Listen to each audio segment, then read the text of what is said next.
Dolph was shot and killed in Memphis on November 17, 2021.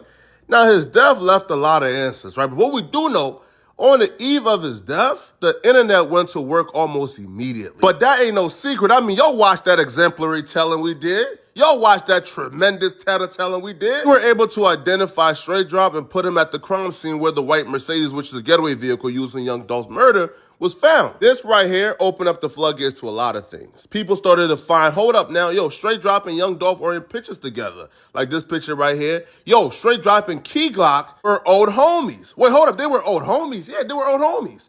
And then stories began to surface that was unverified, like, yo, Straight Drop and JoJo's Platinum, they were able to get the PRE chain because they took it from Big Moochie Gray. Those are stories that were surfacing and still unverified, right? But nonetheless, those stories began to surface. And then we're starting to ask, hold up, okay, if they were cool at some point, then where did the issue come? We began to ask ourselves, hold up, when did the hatred, the haterade, when did the hating began to creep into the systems of Straight Drop and whoever did it? Well, that became more clear with the new development in the Young Dolph case, with the new people of interest that was listed. You see, when Shondell Bennett first got arrested, Shondell Bennett was linked to Black Youngster. Right? In Black Youngster history, we've already sent 100 shots at Dolph. We thought, oh, man, CMG, Black Youngster put this hit out. We feared that wasn't too far off. Black Youngster was already arrested for renting out the black SUV and paying the shooters who sent 100 shots at Young Dolph. The Memphis-based rapper, who goes by the name Black Youngster, is facing charges connected to a wild gun battle that happened in the middle of Caldwell Street. The dangerous shootout sent dozens of bullets flying into houses and cars, nearly hitting children. I ain't fired nothing. I don't know nothing. I ain't seen nothing. I ain't do nothing. Police sources say the shooting involved two rappers. Later, a rapper named Young Dolph appeared to brag he survived the shooting in a bulletproof SUV. He was in Charlotte to perform at a club during the week of the CIAA tournament back in February. I ain't seen nothing. I ain't do nothing. Benson's attorney says the rapper turned himself in today because police found a van that was involved in the shooting. The attorney tells Channel 9 Benson rented the van, but then it was stolen from him. Obviously somebody raiding. Somebody snitching. While taking his walk of shame to turn himself in for the shooting of Young Dolph, Black Youngster uttered the famous words, obviously somebody ratting, somebody snitching. He will later post paperwork on Instagram begging Young Dolph not to come to court and claiming that Young Dolph is telling on him, right? And show that Young Dolph gave statements to the police. Paperwork cannot be verified, so I can't even speak on the validity of Young Dolph snitching. However, the low-hanging fruit would be to simply make the conclusion, yo, Black Youngster sent 100 shots the first time, all right? He got caught, Dolph didn't get hit. Now he came back to finish the job and pay somebody to finish off the job while Dolph was in Memphis. However, the new developments and the new people of interest that Memphis PD just listed tells a whole different story. It tells an entirely different story. Two new people of interest listed in the Young Dolph death was Devin Barnes and Jonathan Taylor. Now, Jonathan Taylor, you guys see on the left-hand side, right? His name is CEO Teasy.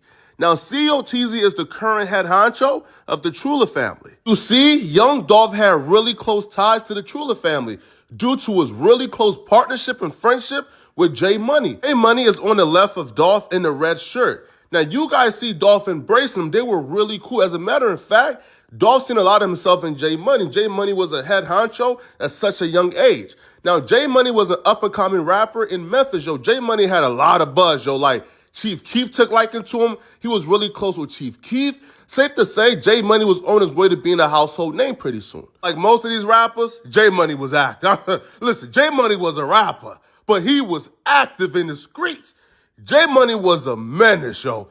As you guys can see here, at the age of 18 years old, he caught a body, man. Only 18 years old, J Money, Jerome White, was charged with the murder of Denzel Monroe, which was actually his homie. Now, the story goes, there was a car that Denzel Monroe was in coming down Birdsong Ferry Road in Memphis. Now, Jerome White, J Money, seen the car and started airing it out. Now, it's unclear whether or not he thought that was the ops or if he was intentionally doing it, right? Well, Denzel Monroe recognized J Money and said, yo, that's my man's J Money. Yo, let me hop out and tell him, bro, no, chill, bro, this is me, right? Apparently, when Denzel Monroe hopped out the car, J Money did not stop shooting and eventually killed Denzel Monroe because he kept on airing it out. J Money reckless behavior, despite the fact he was an up-and-coming superstar. I'm telling y'all right now, right, in a world where Memphis is running hip-hop, J Money was gonna be up next, right? He had industry ties already. He was linked to famous rappers already, yo. He was the next guy up, but he was just way too reckless. That reckless behavior would actually come back to bite him and prove to be his demise. Because J Money was actually murdered in 2016 by Freddie Yarber in a revenge gang shooting. Jeremy White was walking in the parking lot, I'm guessing, to his car. Freddie Yarber pulled up in the passenger seat and they shot him outside of a strip club called the Kitty Cabaret. J Money loss was profound for the Trulla family. Cause one, he was one of the leaders, right? He was the head honcho. So when he passed away, things were in disarray, right? People couldn't believe it, right? Like, yo, bro, who would take out J Money? Bro, this is J Money, right? He's the boogeyman. This is J Money. Who would take him out? So when he passed away, a lot of things started happening, right? J Money had all the relationships, all the connections. So when J Money passed away, the Trulla family went into turmoil and started to lose a lot of those relationships, right? As a matter of fact, the gang started to split up. Due to internal conflicts, you had some members or even associates of the Trulla family who said, you know what, bro, I'm gonna start my own thing. From this branching off came the Double R Boys. Now, at the time, nobody would know. That split that had nothing to do with Young Dolph will lead to the death of Young Dolph. It will lead to the demise of Young Dolph. It will be a pivotal moment in the death of Young Dolph. Before we get into that, take a look at a quick history between the Double R and the Trulla Mafia family, right? And how their war escalated. Early on, Big Scar would be cool with another clique called Trulla Mafia. But like many other large neighborhood gangs, internal tensions and personal beef between members would lead to a split. Big Scar would leave Trulla Mafia to form another crew called Double R, which stands for Rich and Reckless, with some of his partners who were also Grape Street Crips. The other main members of Double R include Baby K, Kato 2X, and Tink.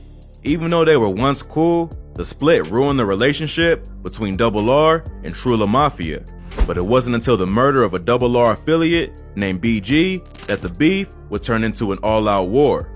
BG got into it with one of Trulla Mafia's most respected hitters, C-Mode. C-Mode was the younger brother of Damo Trulla, who was also well respected in the streets. He came up with dudes like J Mula, Zay, and Go Crazy, and together, the crew would run the streets of Memphis. C-Mode and BG hated each other and would send shots back and forth on social media. Both of them were really about that life, so it was only a matter of time before someone got taken out. BG would be the one who ended up losing his life, and the word on the streets was that C-Mode, Zay, and Go Crazy were the killers. The cops would later arrest Go Crazy for BG's murder, proving that the rumors were likely true. The cops believe that BG was in a car with 3 of his friends and stopped at a red light when Trulla Mafia got the drop on him and took him out. The shooter also hit the front seat passenger, leaving him critically injured. Go Crazy would later confess to the shooting, but didn't snitch on his homies. He was hit with first-degree murder, 3 counts of attempted murder, aggravated assault, and use of a firearm in the commission of a dangerous felony for admitting to his part in the murder. Even though Go Crazy kept it solid, BG's murder would lead to more problems in the streets. BG was cool with Big Scar, and Double R would take this murder personally, sparking the war with Trulla Mafia. It wouldn't take long for the gang to seek revenge, and right after BG was killed, Zay would get hit in retaliation. C-Mode was locked up in juvie, fighting a different charge when Zay was killed, and the murder hit him hard. Being released from jail, C-Mode entered the rap game with his track Send a Hit, where he takes several shots at his enemies. This caught the attention of Double R, and after that, C-Mode was their main target. Not long after that, more Trulla Mafia members would lose their lives, with brothers D-Money and J-Money being killed in separate shootings. CEO Jizzle from Double R would reveal what happened to them in the song Rich and Ruthless. On the track, he raps, "If you diss on 23, swear to God it's gonna be RIP. You ain't hear what happened to the last dude, got left on Trigg Street." In this bar, he's suggesting that D-Money got smoked for dissing 23 as he was murdered on Trigg Street in Memphis. The death of D-Money was a major loss for the Trulla family because this boy D-Money, aka Derek Blackburn, he was a stepper, folks. I knew this boy was a major stepper because when I found out on Black Friday, the holiday that ninjas are skinning and grinning from ear to ear because they about to get some free stuff or some discounted stuff, He was at the mall spraying it up. Night of shopping after Thanksgiving dinner ends in gunfire, sending customers at the Wolf Chase Galleria into a frenzy. Fox 13's Tony Atkins spoke with one customer. Tony, she says that she always felt safe on Black Friday until yesterday. One man was shot, a 21-year-old who was initially listed in critical condition but upgraded to non-critical. Two men helped the three girls find cover. The one in front of me kind of darted to the right, and I just followed him, and I was kind of down like this, but not low enough, so he turned around and pushed my shoulder and said, "No, get down on the ground." The next 10 minutes felt like hours as they waited for safety from underneath the car, watching feet go by unsure if they belonged to a gunman. It's a completely different feeling when, you know, you see feet running beside the car and you're holding your breath because you don't know, do they have a gun? Are they good guys, bad guys? You just don't know. We learned that this man, 19-year-old Derek Blackburn, was arrested for unlawful possession of a weapon. Two others were detained, but they were later released. D-Money was really stepping, and also being a brother of J-Money, that come with a different type of cachet. So when D-Money passed away, it really forced people to pick sides. Trulla family wasn't doing no flip-flopping. You either with them or you with us. And if you neutral, you with them as well. Now, y'all know after a death, the ninjas can't wait to start self-incriminating, right? Oh, they can't wait to start self-snitching, right? And that wasn't no different, folks, because after the D-Money death, the ninjas took to their music to quickly give us a motive and a hit, man, folks, right? As you guys see from the CEO Jizzle video, he's telling us, yo, D-Money got shot for this in 23. He also got shot here and here and here, right? And there was also a suspect listed. Suspect wasn't listed by the police, but the streets was telling us who did it. That for D-Money put Young Dolph in a very peculiar situation because J-Money was Young Dolph's boy and D-Money is J-Money's brother. So with the death of D-Money, Young Dolph probably felt sympathy. However, the guys who he was rolling with, right, the guys who he had like close partnership with, right, his little homies, right, who he had business with, they was dissing D-Money left and right. They was claiming the death of D-Money. I'm going to play you guys a statement from CEO Jizzle, who did an interview about 2 weeks ago. Now, during this interview, he spoke on Young Dolph and exactly how tight him and PRE is. I met him personally, but just listening to high-class street music all the way to what we at today, you know, I always been a paper out empire. Yeah. Being around him and being around, like, I'm more closer with all his artists than I was with him, but at the same time, shit, being around him and being around them, like, that shit inspired me to do certain shit. A lot of his artists, shit, I ain't even got to say no names. They know. Yeah, a lot of his artists are like, they love me to death. Like, they inspire nigga like, bro, you need to rap, bro. You need to rap, bro. I noticed on your birthday they had showed that most of all his artists showed you a lot of love on your birthday. I seen a lot, all the reposts. If I ain't mistaken, probably like shit, about 7 of they had, about 6, 7 of they had reposted me and shit on my birthday. You know, I got mad love for them niggas like beyond this rap shit and all that shit. I got mad love for the whole paper route. CEO Jizzle confirmed, yo, like me and PRE, we were close, right? So at that time, PRE was closely aligning themselves to the enemies of the Trulla family, even though the Trulla family and Young Dolph, they started off really close. Now, Dolph was still treading water, but nothing got more dicey than when the streets identified the killer of D-Money as Uncle Denny. Now, Uncle Denny is also a Memphis rapper who currently goes by Big Unc. Now, he's closely aligned to Big Scar. You guys probably noticed Uncle Denny, a.k.a. Big Unc, rocking that PRE chain. And here's where the conflict of interest came, and here's where it really got deadly for Young Dolph. Everybody and their mama know that Uncle Denny, Big Unc, killed D-Money. Even D-Money mother is on Facebook saying, yo, Uncle Denny killed my son. But here's the thing, though.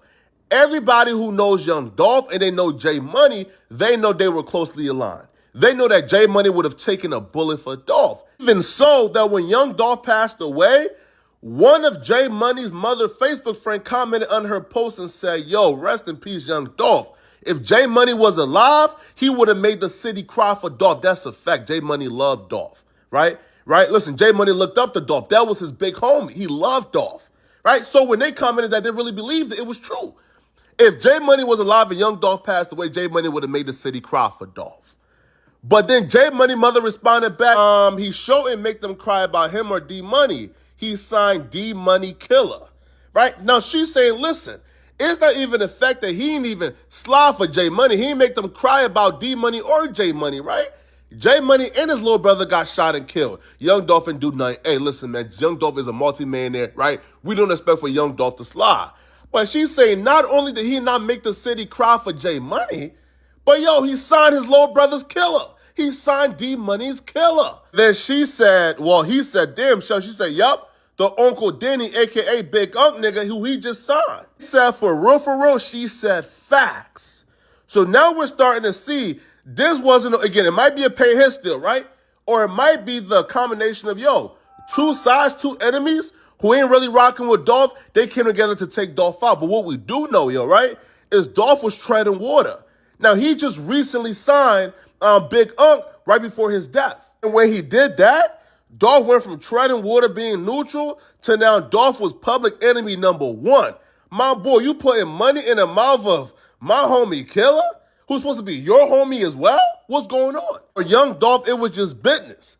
But for them, it wasn't business, yo. Listen, they wanted blood. They wanted blood.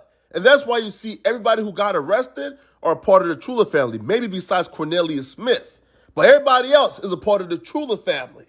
You see, the Trulla family ain't need a big bag to, take out Dolph, right? They ain't need 100,000 to take out Dolph. They was already going to do it for free if they catch Dolph. We're not absolving Yo Gotti and Black Youngster, right? They might have battery packed it and, throw that bag down. But what we do know is the CEO of the Trulla family, he got arrested as well. He was the mastermind behind all of this, right? Now, there's rumors that somebody ran off with the bread. I don't know what happened, right? But there are rumors out there that, yo, somebody got paid, they ran off with the bread, hence the snitching started. But I don't know. I just know this, though. The CEO of the Trulla family, he's also being indicted into this case as well. So that means he's probably the head of the plot. Gave instructions down to all these other shooters. They got it done. Now listen, I'm not in the streets. I don't think Dolph should have died, right? I don't think there's any excuse to kill anybody, yo. That's just me, right? I'm not in the streets. But when you break it down to the core of it, like, yo, this right here is who we identify as our little brother's killers, right? Our homie. Now, young Dolph is cool with his big brother. At least we thought, and then he turned around and signed the killer of the little bro. What's going on? I'm not in the streets, folks. I ain't never been in the streets, all right? See, Lord Tim is the king of stepping. I'm the king of civilian hood. I'm a civilian, a top civilian, by the way. But I'm going to tell you right now, bro, I've seen ninjas die for less. I've seen people in the streets die for less. I'm going to reiterate myself just in case people get it messed up. There's no excuse for anybody dying. Whoever killed Dolph and took the man away from his family should get life, should get the death penalty, should get whatever they get, right? The maximum penalty for doing that, because again, that was unnecessary. Me moving forward after researching and finding out the full story, I'm no longer going to go with the narrative of, yo, these guys were just haters, right? Trying to kill Dolph out of jealousy and envy. That's not the case. They had their reason, and it wasn't jealousy and envy, right? They had their reasons.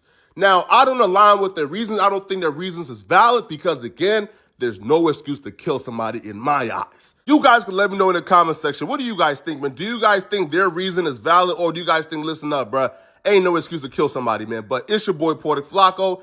Anywhere you go, anybody, somebody got to know me. So please like the video, sub to the channel. Also, don't forget, man, click notification bell so you get notified when I drop 24/7. It's your boy, Portic Flacco. I'm out of here, folks. Peace.